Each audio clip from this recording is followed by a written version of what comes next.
Israel Gaza युद्ध में Israel की राह बहुत आसान नहीं है। देखने में भले ही ऐसा लग रहा हो कि इजराइल ये युद्ध फिलिस्तीन या हमास के लड़ाकों से लड़ रहा है, लेकिन इजराइल के कई दुश्मन हैं। Gaza, Lebanon, Syria, Yemen, Iran और इराक जैसी ताकतें इजराइल के खिलाफ खड़ी हैं। इजराइल के हमलों का जवाब देने के लिए उसके दुश्मन आत्मघाती लड़ाकों की भर्ती करने से लेकर नए हथियारों तक का बंदोबस्त कर रहे हैं।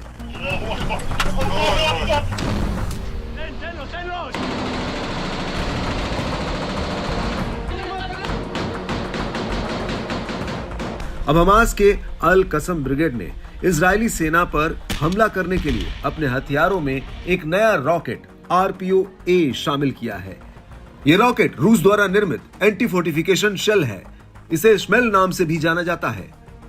अल कसम ब्रिगेड की माने तो इसका इस्तेमाल पहली बार जबालिया में गाजा ओल्ड स्ट्रीट पर एक घर में तैनात इजरायली सेना की एक खास यूनिट पर हमला करने के लिए किया गया था।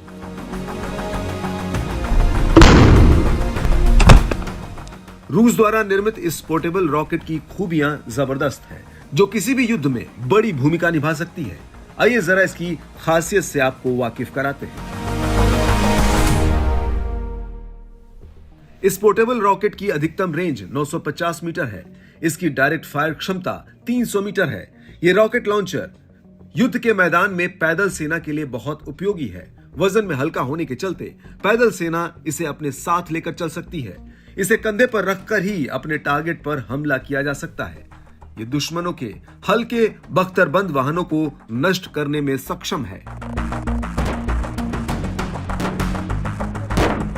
आपको बता दें कि इजराइल अक्टूबर से अब तक गाजा में लड़ रहा है और उसने गाजा पर कई हवाई हमले किए हैं। हालांकि इस जमीनी लड़ाई में इजराइल कमजोर दिख रहा है, क्योंकि उसे जमीन पर अभी तक कोई बड़ी सफलता नहीं मिली है। न तो हमास का कोई बड़ा नेता इजराइल के हाथ आया है और न ही अभी तक वो गाजा पट्टी पर कब्जा कर सका है। हमास के लड़ाके इजरायली सैनिकों को कड़ी टक्कर दे रहे हैं। इस रॉकेट लॉन्चर के जरिए इस टैंक को उड़ाने का ये वीडियो बताता है कि किस तरह से ये लड़ाके इजरायली सेना के लिए मुसीबत बने हुए हैं। इधर इस्लामिक रिवॉल्यूशनरी गार्ड कॉर्प्स यानी IRGC के एक कमांडर की मौत के बाद ईरान भी इजराइल पर भड़क उठा है। इजराइल को ठिकाने लगाने के लिए ईरान के IRGC की कुद्स फोर्स अफगानी आत्मघाती हमलावरों की भर्ती कर रही है। लगभग 3 महीने से जारी इस युद्ध से जहां गाजा को जान माल का भारी नुकसान हुआ है, वहीं इजराइल के भी काफी सैनिक मारे गए हैं। हालांकि अभी भी इजराइल और गाजा की तरफ से युद्ध रोकने की कोई पहल नहीं दिख रही है। इजराइल ने तो हाल ही में यह तक कह दिया कि वो गाजा में हमास के खिलाफ लड़ाई और तेज करेगा।